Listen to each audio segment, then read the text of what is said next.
jo ngene ro ka tana na kiane ne te mala wacha ka barara la miya loy na kat no harate wan o no har araja wangde no are te ka da me da na raja wangde te ka me akon ta da wurke je wayre ne je kamar da chota da kan lo nge mana ke je wan man ko te wan la jiwi ke ka tal kon ka wangdu shi ma go bitok do biele je wala je ga gad mi ci jo ngal ben jo ka je ngal jan jo ka gad ngal jan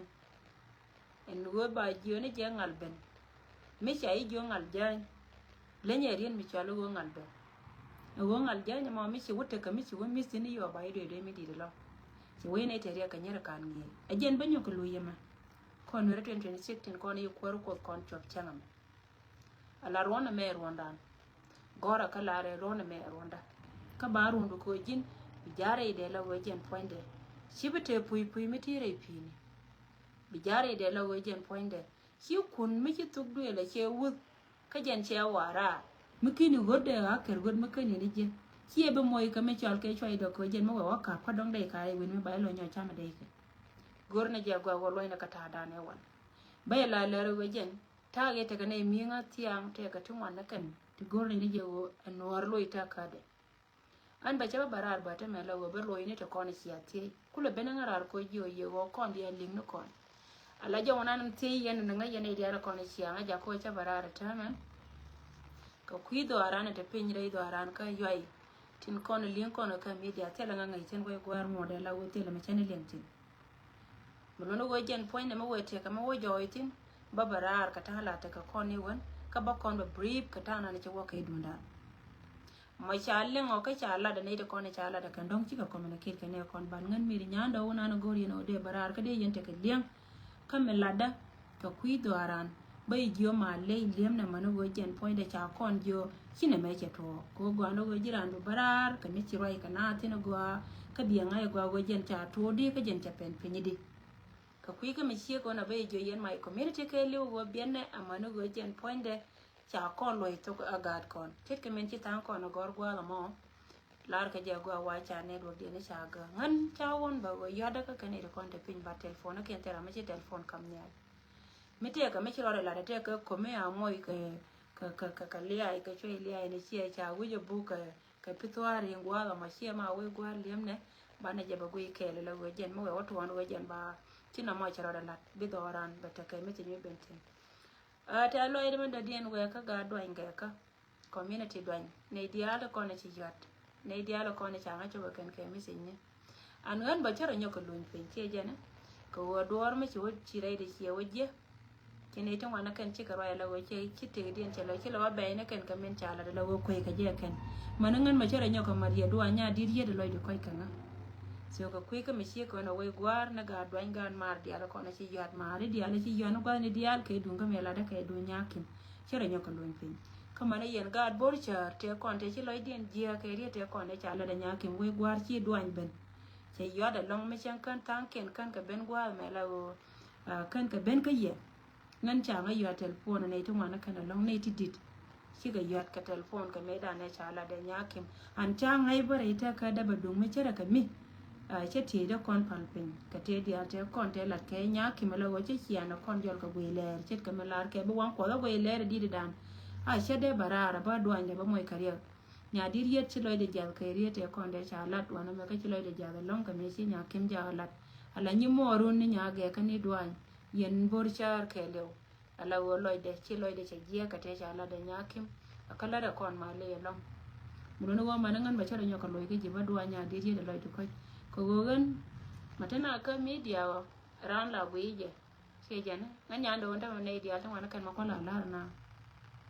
wogan ci tenan ke game kana ka penye tin kon lat ke ji penye ngan mo wa kan te na mo ga malada ne tin wana kan ba ngan friend kan so be ne dial tin wana kan ba ngan polo bi ko nyur la go ko ci tin la da ci ka go ma gor ka ngan ne tin kon gor nga ma ka community dan te ra ma ce chol ci te ra ma ce yo telephone gor nga gor ka ne malada ne te kon te ka pe kien to kon la go ga je de rande camping ka wajie ka gol kana te kona latke ka woran mi te ka mi longa ka lani cha jide lo wo cha jide nga maladi me dong dien ba sia da me da ne chiro de la change da hie mi rom ko community kelio kane te ko ne chara yar gwa da ne wur gatin me wo ko gwa yon amane lu ngen jo so ko kui ka me che ka wono ante me men chi yo ken te ko te ring gatin cha community cha ban jo me dan chi ka bol kel ka yo ken me chi yo ken wo to gor ko lu re community lu ndi re community kwa la goro we jen ba ne te ko te chi lu gwa kel ka cha lo dien kai tin cha bol cha la point dien ken we jen cha bol cha ru de ken kwa la goro ba ka da ko kui ka me chi ko na ba ngo da ba la won community ke lu guye ngay ra mo gwa kana ra mi je jen na ne chi dit ke komplenda ko jen de na jo e ina me cha la di chi ne ma kan lat ko mi me cha lat alaga la we je wa bane kami me kan lat ba ngo de still bra da dien be we ba ja la wa ka nya ndo ne me che de le de me ne nya ndo de le ko wo ka ru no ko ni che tim kel ga yen ta me chi e pa che tim kel ga chi ne de wana kan cha nga nga ya kan so ka kui ka me che ka na so ri ra ma yo de nga ka ma chung yo de ka so ka kui ka me che ka wono barar ka kon gad bor char dial kamale cha la de nya dir ye ne duan nyam kel ka gad ga ka me jenne nyam go ko wo jen duan me ladde me rolle wa da ne chilia che ben ka jaga pa baro wo ka pa badak ne te chunga pare jene go jona gan ma ne ngona yana mo jag yana kan nakangam mulu go jene ran me la ran mara that's why jene liu ne ko ne te dia te kon te ka media che jene e jene liu ne ko don ko me la ran ne go ngone chwara ngapalia ajaran mara na ma chere ko ran me je ji ti mi ko kon ka che tunde che kana kan ye chora maran mara the same me lat ke duan change dan la kel me tel loy dan non kon e dia no kon te la ngai ka duro ngu me te di ke je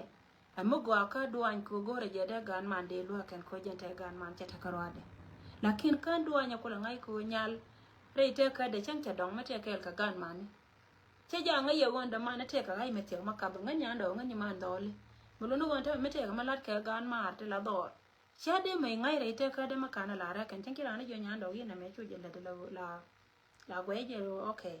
amude kula kan kan la wacha de la ka ken ke wuni cha lianga ajenta da na te ka duan mo no wo duan te na ma ka kui ka mi she ka wona chang te ka ta wan ta la da ka media ala roja ka ba kui ka ba ga ka gan ma ni she bele she ma ni chon ka je so je ne da ne kula de jal ka lo de dum mi cha kula kon ngai ne wo nya kim yara me te de cha de bara lakin che nya kim bangai ke we changa respond ka je me cho ko lo ka video ne nya kim ka tin dia la kon la de so chi lo de cha ka ya long ka chi lo de cha ja la long ba we cha duan chol lo no ga dia te ko na ye chol ka ni tin di da ma na ne ti te we gwar che lin ka ye ka ma le ko chi na chi ke cha me la ke nya kim cha we je re roi de we jen chi me de me ma de ne dia kama no community gan bor cha dia ko chi ne kon chi ga yat barar ka ye wo kan ye kwa list chi jen kan nya ga kan ye duan kan ye kwa li duan yan to me par ko we jen dara bara de yen bara ko jen de yen lo kan ye kwa li ja kel ka ye so rai mo jen an go rabal wo jaw ka rai na na chero da lat ko community dan chung ko ne je kon kwai de kel kel kon ngor kon kan cher kon kan na wo ala go kan kon ne yong a chiang ko chiang chana yong te ne tia chi yong na ga chiang no ne de kon chi chiang ke ka tiam kan pen ke la wa unity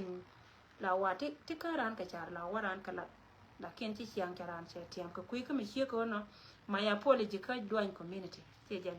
che lu jo wala nya do che nga dan chi lo de che por ka chi lo de che jas ka lia cha na na ga me che chek mi chi dap me rai dan cha len ka je chi lo de che ja ga lo so ko no che lu ka ye yen we gwar ka jo lo ba go chi chia ma no kon cha chi ga yat ka cha la ra ken ka cha ngai na re roi ni ken go jen point de te la ma mat ka ken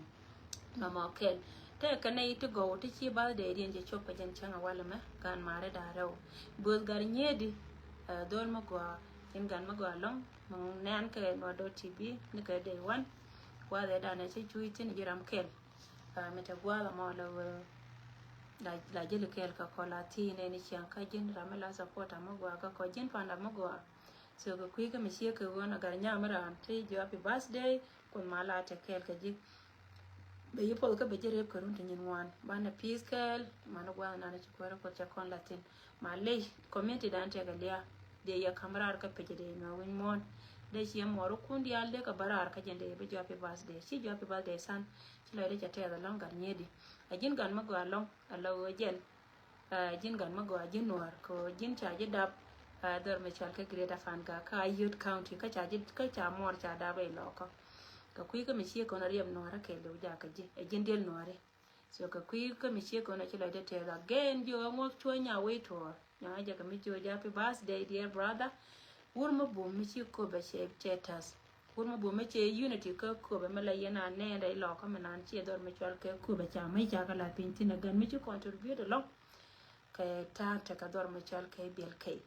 me chi ko da kan che nang rar ka che na ru ne tembor kana we nyur la wa ba dola ro de nyirianga che jog de che le che we gwan che le ngok chwa nya we to jara men nyam me to je wo biji tare ka ko be ba mai ken ba ka la pin ka be na bi ka nyor ka bi ka maske so gan ma gwa la wo te vai de ka teudu ngok chwa nya we to wur me pel pel ka jene wur mo bu ran unity ka won wara me no wara la ka do jo happy birthday to you dear brother ka kuiga me chia konde ne barar ka konwa .tv ko wojene no .tv me te ka ne to bombo me te jode mala yena ne la raja ne kwang chia barwa ya la wojen point de gorde me jede latin no .tv te ka ne to wante bombo me te atin tin kono kwala go yakan dunda jaw ne jen la to ne jaw jika ka pin ne ideal tin content worker ka no .tv ne ideal tin content na ka je kan en go kan panken de no re de ka la de ka tin la ji go ngaka ni nyanda wa mu yo bara ka mi je ba ka ji gora ba ka ji kam ne teda ke jen kan ite bombo am ka ga to go ka no re kan tu do le konda mwan dia ka tin kono go ka no .tv go je la kan che jo ko mala ta kel ka ya ka rona me la ken chet kan men to ga re ka loina ka no re wa no re la ji ka che ga chaw da ka wangde mi ci sieng ta ka jal ba jo mete ka do waja ni ko wan kena ci ka raja tu ken ba jo mete ka do waja mi ci taw ko pijale ko mante wal ci kan ko na taala la wo kan panken ba tal ke lew la taw ko gwar jale mi ci na mis ke cangdar ba do waja la wi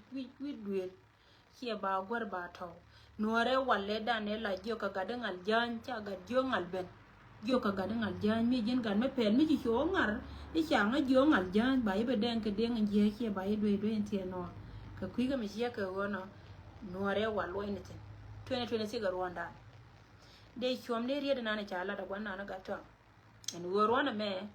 Rwanda kur có con anh Rwanda kur mà bạn này chụp quan này đi là con này giang cái tiền quan trả giang rẻ tiền anh trả ra rẻ tiền whether nó cái này chia lốc cái này mi jin nuar mi tia cái nuar tiền con này pin cái nó mày mi jin chia kana mai kun madara gare ki gwace kyop ko wajen ba kai lora ba lara nuor kur na me ka jar 120 me tela gwame bi na tin tinai bit shejen chom na bor na ne chare ga ma ko le no roi kan ni da do ga kama na bola ken ti asin jana ba karara la go ki ka til ko go ken ta karai mala kan ta karai mala ala wajen ta bar me ko la yan ta kula ja ko ta jiga ta ka ki ko ti asin ken ku ka liu bur ka mi liu ka ni sha luang ka ken ka liu ka ke dage ne ko kan na ka ne ken pat ka na bol ken la go me de la da ken wi me ta kamal kwala la da ken ka kui ka me chia ko na bai jo yen wala dia la go rona me 2026 here ron ma la ka ko na ron lil ka South Sudan bi jang tin ko na chara re ka je bi ka liu ko ki ka nyan tama wi mi chal ka Uganda palen dine je ne dia la ko na la palen dine je na long ka bana pala we Uganda ta ka kor ala politika na ta kan da kamen to re election na Uganda na mabewo wurin chale Bob Wine ala togre aka Uganda ala wobe wur mi chal ka ma 7 kan Bob Wine bi kan chan bana jangya chan ki kan yin ba ngode stela ndam kela mbala ka ka kan bana tin na ba kana chan ra kamlia wale rondan wana pin kon dia nyin kon bana nyin ka janga wala bur ba wang dor mi chal ka ma kal ba wang kon dia bana ka warap ba wang che cái joy che ngadan mama nyandeng ke wur mi chal ke kwon ma nyangju ke wur mi chal ke ma kweli che cái joy cha e chwe ne enta me jen gar guru ni salpa ko wo ngai je ga wo dor mbete ke mai kale dor yen kan lianga je kan ga jog je cha ni kare je enta me cha ji te ji enta kon te cha ye na ken atan ken cha ga to cha ken ja ga le li ken cha ka luin ko jen ba kana ko wa ka gang na bor lakin me na ken che nya pudrir ko ken ke chia nya pudi rir ka jang manen yen ke wala ko karo dia na ken ke chia nya pudi min ken chia nya pudi rir chang che tai be yi di doi che jen che bro ya la go to ngodi la na ko dia la go kor jatin kor cha di lir wan dia la kon ta kontin a jen chia ne na ga go la go che la bi ba kor jatin mi jira mi thie ka pin yang nya ndo ba ti ka tem na ka yu kai wa kor ba kor yen man dia lan ko na kira anda ka ga dio gan ngwana ju wa na kel ka gare ta ga na ka wa ma pot ka ga mi ti gan ma le ma kan ka wa na kor dor mi chal ka bu rol bu me dan me nyen ka kan bu ne dia kon te kam ka we ra kan ka man chiếc bữa mới cho vợ bơ để chỉ mới sẽ vụt bờ là lấy bẹp bạp đen này bẹp thiên để bẹp camera nhớ rồi vụt giờ ngăn chiếc mà lúc nó có thế là mấy chỉ là nó con đi con mà nó có nó con cha cái tu mà lúc nó có ai chỉ luôn nó có ra nó có chơi rum giờ ở giang mà quay luyện có chơi rum có ngay giờ là giờ này liền cái bây mà giờ giang mà quay luyện có chơi rum anh thấy làm bự nhiều quan này bùa chúc quá chúc cái queen ở bùa quan này bùa bor nan jen foi na kan cha gad kun chicken chien ko to ina ka liap ka nya jotel wone bor ba go ben joro ya lar yen mo la go kon tele kon mal che jen tele kon mal tele je ka to ndi ri ma wala tan yere du den yang ba te ka der la ka sun bi nga nen ka pron line bo pron line ne na ngan nyando ma mai da kan wa ko ke la lar yen ye go ko wona me ma wona wo ko ne ro den go dia la kon da kon tin cha ne bulon che jen chu go chu Kapalan didn't get pan away Uganda at a Uganda better call in Jesus' name. But no go on the mountain near along the bell whipping. Uganda better go call, but Uganda your deal career, Uganda be deal career there. Again, and dear Gordel are con native con child, Kajai, which a gen canyon, wait a benka party. Come moment, Chajan, go ngan taka party, them across Moko Chongati, Koran Chajel bang young, Chajan, and Tamaraja Lanyan or Mitch up. Cho ko nyoko luang pin ko wan chap dia la kon te pin ta pa wana bu de ran jo na ma nga de ran ba bu ka nga da la ta kan yu kuiba anta ma ba ko rai ka kuida che jen ngai je wo party me la chol ke party ai wo moment la party midi ala blue party che kon te ka great loss so wor me chol ke lwal go kat ken ma go ma bum ka party ai wo may so rest in peace kari yel chanyo ka meluang ka jang ai je waluang ane je kan norwo de ka jube ai je luang ane je kan ko wur mi chal ka lwal go jen ne wur kel mi chiro de me rit ka ai go ka wur kel e wur kel me cha wuje de me luang ka me de sias che liu ka liama mon me te jwe me you are so rest in peace cha je ba parwi me you are so rest in peace cha je ba parwi ka be ko ko lo chon kel ka ra no ko ti ban pi mete jena me awu dor wur mi chal kel wal gobol kon malata kel kaye be yelo miel yen man ka gat ke be yelo miel be yela re go ka bi mo me lo chon kel kaye an chana tul kon di ay wur me wur mo bu tet long la ken telo mo yen wore di alton kon la ra ne go jene te ka chuong na tere whether tika party ay go chi tini ka baya la go gwa bol yo kuno kona cha pa yiye ntama wana ka party ni gwa de gon langa nati malali ura na mon changa ne jo me chira an chi ka bo bira ro da par ka miliwe ti ele ala ora ba ngali amalat ketit o te ka walte la lwanka na ka ti dire te ka pa dio ti ka pa wan ti te ka ron ba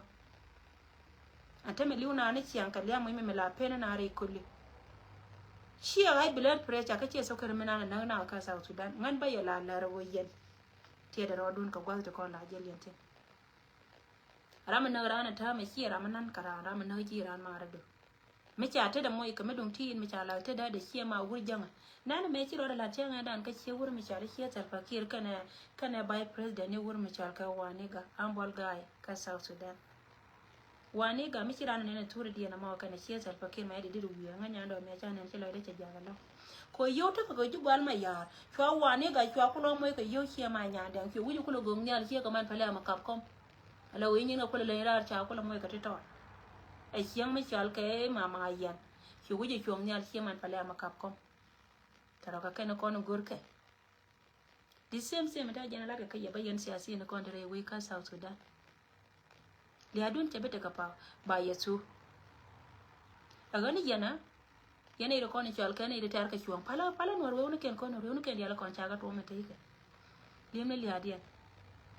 bay jo go yen mi ya la wi agwal pat ne ra la ko pi ka ne ka tu ma kan jin en tin ka mite ka me cha ya chal tin ken ka jelen kel ka chora je de gwa million tin tin me cho da ka bo chia ma ko ya gwa million tin ko ya tir ko man kun dio ka ko tar ka me chia mil chia ne chia palba ko ya lo chia ne mi go tiel to me cha jine na gwa ma go jen gwa la mi tin la tep ko ngwana ka pin ba ka wale to ka ni yena ngan cha te me ko la ri me dan me ta ka Africa I think a pai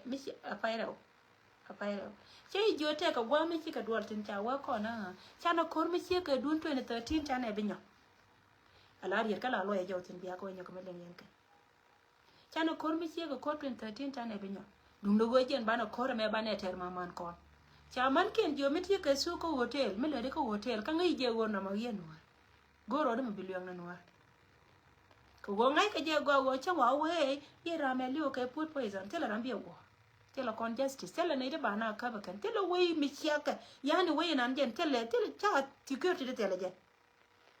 cha la ro mi nuor ba liu ka ngada ka ata me ye nuor dia tin ko na ta wana ma la ne da ne tu jenga me ya do to yo ka dia la tin jen go nan la bu ne je ka pa ila go mi sit kwa ye liu ka ta ala woliana ta kan South Sudan shi ya ma go aliya mi ka jar wani mai la ro ti tinyen ti da kon la yen ka je la mi go te la pal mi jira mi ti ka chek jela tat ka ka chek mo no ni cha long la jelu ka tun mo che mi na cha pai kamera te ka tun mo me pai kamera na reide adit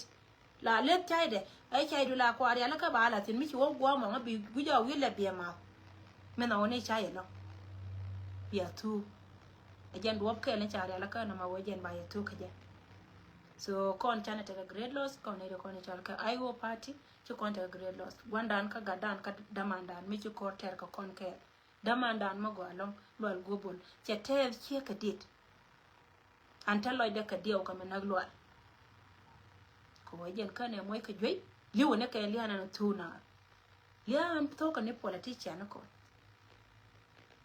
mulo go na ma be je long ne me tamate ka ne to ma na ga ka je ko meta na re jube cha na mu de ja jel na kel ka jang cha pel cha la da ken me wo kan sia gwela no rete wala be gwela no rete ti ba ya tenga be we yo tame cha gad ken cha ka ware gan kun panane luan ka gad kun ba ken mani yen panane no re lianga kanana unity du na ko yena ti wana ma ye ke kel dal be yo tin wala ka gadi di ala kono yen ka ne la ka bare iduna kay wala kana mala ken cha ka moy ka yo ken adop kel mu gor kana je wo yen yuti kono chal ke yu no ba ye je ka je te joni ye wo chore yo we gor ko yo chara long jang mi chalo du tiam ke du yo ne gor yo ko nor community tela gwambe longa support ko tela do lakin ma ne ka te de mi to kono cham ne ka gad kun mi ti ke du no mi chi lep tan drinks du mi chi lep chu to la ba nyu nga bo chona gwa ma kan yo to mu wi lo njaw ko yiga janga banya gwa ma mi jin gan mala panan ngai ne gwa go beje kana ta mala go kan bakare iduna la go twarka ka yake li wa ga che li una ka to le dial ko mi ne ke le len ngo ke kana ni dial kon ka ga jana ti kan dial ngai ka jalan jel ka kai so ngai jel ka je bay je go ga ten se ga me dole yalla ro na ka pla yene ro kon tare wai ko mi ti ne akena kon be ka ngara to ro ko jo yego mi te chang do ran no mi ro do lo kara cha ba ga cha ga telo bay me lon ka lariye ene dial ko ne dier gori na gode na te ka lenga ma dara ray do ran man ngan gori je te ka den ba ne kon telo me cha la ba ke jong ni na ka go yen law no community chi duan ni ni mo ru ni duan de ka che dore da ne cha la da gat ke yen che la ro che te tin community ke le chi ne to ngana kan che ga yo kan ngan ba cha wanyo ka ma go ye jale ra me right do mi che kon kanu guide ler ba ne dan cha de rit ko te kan de chala rieda shima wala nya ka ngai ngwan ba shima wori la ken ran me te ka me ton me chi uju nga che uju kol che te du che kol shina ra le la chur che jen la te ka ramala len ka rieda re te ka karama de gor ba go jen de bi chi de right ka kui ka mi che ka wona me che wolo ka ta na ta ni ma dan ka nya dan chara waje bala waje du che duan las ka tai munu go jen chawa barar karame chede ngodi nyen kede loy and I'm so sorry yen duan community nya dirjet ni duan ka nya me no ma duan nya mi jekto me che walo da jibe jilo be yilo lakin no ma ran duan jen kele ma ka jen ma duan ko jen ram kel milat be jilo mo chi du no we be ran me che wo ko da ji be jilo be ji be yori lakin no ma ran nya dirjet ko mene ndra mi joji go ngane che de liu ka titin ran mara me wiye ka je ka pal di ala bude me ko da la go go ba belo ba jang den yan ma je ken ko go che janga jogo nde te kona tare wei ka ga na ra ka karo ka wotere liyo chi liya che boy ka gwe je tanyi man te nara te kel ka je de ngalwa lakin che yanga je gote tere we chicken ne tiron ko de yan mai kulo gona baru ko ra che liya chuka che me charo u batam so je ne ter ke na mo nya di na che nya ga kani duan ka yene de ko ne chal ken nuer community ke lew so nyam kel me cha dawre gan man nya jek to nya di yet chi loy de je ko cha bara kara me cha de loy loy don ko yen ga ben dia ni ka gare gan mar dia la ko na te gwalma amana mare dia tin ko na ci yer ka telefon ne dia te kon mane riete ko na chalat we gwalma te me chalat ke je loy pala ngaka ci jen pala ngaka do kan community kana message da kana direct to community bar ci loy de ci je ko changa panlia ci tore do ara re loko alia me je ci loy de ko en tame ci loy de ko to kana ko na ngara ri che kan tara ko mala ko te kel ka yen dia po ma tare do aran ka yo ndi ro lo ci jen loy loko me na la do na la meje ci jen du yo la meje mi ci pen ka wuror county la meje a lo ko ro de lo kel mo parar ba barar ka be brief an ngai je gwa be na proud jen la jiyo yen dia lo chwara dia ala dag di re de mi ci weje re de ci chuka chanke tinin ngwan bu ko le chu pede mi ci weje le cho ti ka nin ngwan ka mi je ne re lo ka ba na ka ko ba la wi na ka 1 week mi ci weje re de away mi dit yen loy lo ka jen ti dan ko no re jen wang dan jen ti dan se jen ja la ra gor dan kon so thank you so much na idea lo kon ta gwa ma ko ma lo ko te kele ba ra garan an baye nyoko je once again happy new year ko mala te kel ko kon ko rondan ka yalla rodan ka man kon nyiri mandi yalla kon e ci ngwon bum ciuku wala ko mi ti gara gan ngwa ka kwai ka dot bu waji wona bi ka lo do la kwai nor